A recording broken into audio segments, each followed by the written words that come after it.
रोहित आज सांझी को माँ से मिलवाने लाया। माँ, देखो ये सांझी है, मेरी बेस्ट फ्रेंड, और सांझी ये मेरी माँ है। सांझी ने सरिता के पैर छुए और उसका आशीर्वाद लिया। सरिता को ये सब कुछ अजीब लगा और उसने सवालों से भरे मन से रोहित को देखा। रोहित ने माँ की उलझन दूर करते हुए कहा कि माँ, मैंने सांझी से शादी करने का फैसला किया है।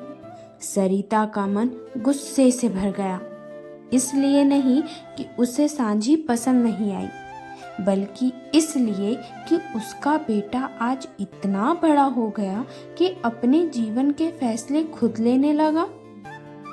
सरिता चुप रही और अंदर चली गई।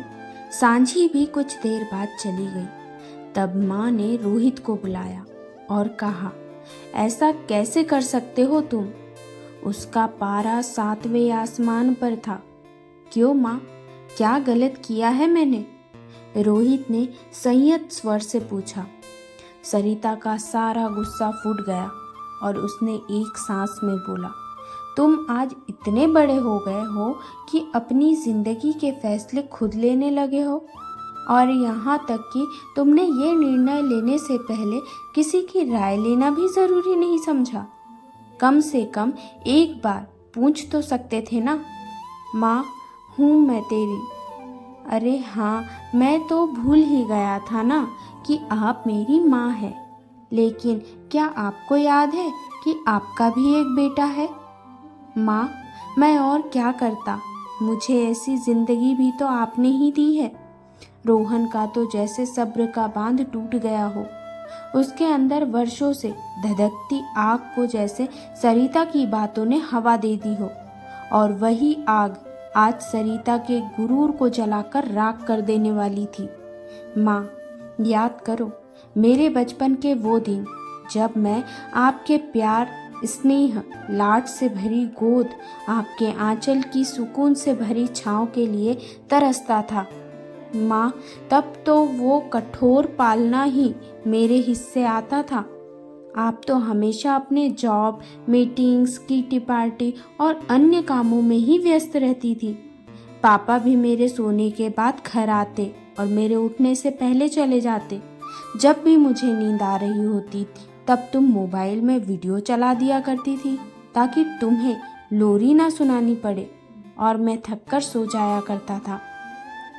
जब थोड़ा बड़ा हुआ तो स्कूल का होमवर्क कराने वाला कौन था माँ?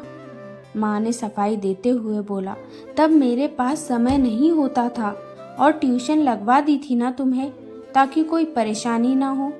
हाँ माँ, आपने पैसे देकर ट्यूशन तो लगवा दिया था, पर उसने भी अपनी ड्यूटी ही पूरी की। जब मैं स्कूल से वापस आता तो अपने हाथों से खाना खिलाने वाला कौन होता था माँ? जब भी मुझे आपकी ज़रूरत होती, जब भी मैं कभी डरकर अपनी गोद में छुप जाना चाहता था, तब आप कहाँ होती थी मेरे पास माँ? बस आपके लाए हुए वो महंगे खिलौने, गेम्स, गैजेट्स ही तो आते थे मेरे हिस्से। जब थोड़ा और बड़ा हुआ और आपसे कुछ पूछ लेता तो आपने कंप्यूटर लाकर दे दिया और कहा कि नेट पर सर्च कर लो। वही तो मेरा होमवर्क कराने के काम आता था। वही मेरी दुनिया बन गया था। मेरा तो सारा परिवार ही उस डिब्बे तक सिमट गया था ना।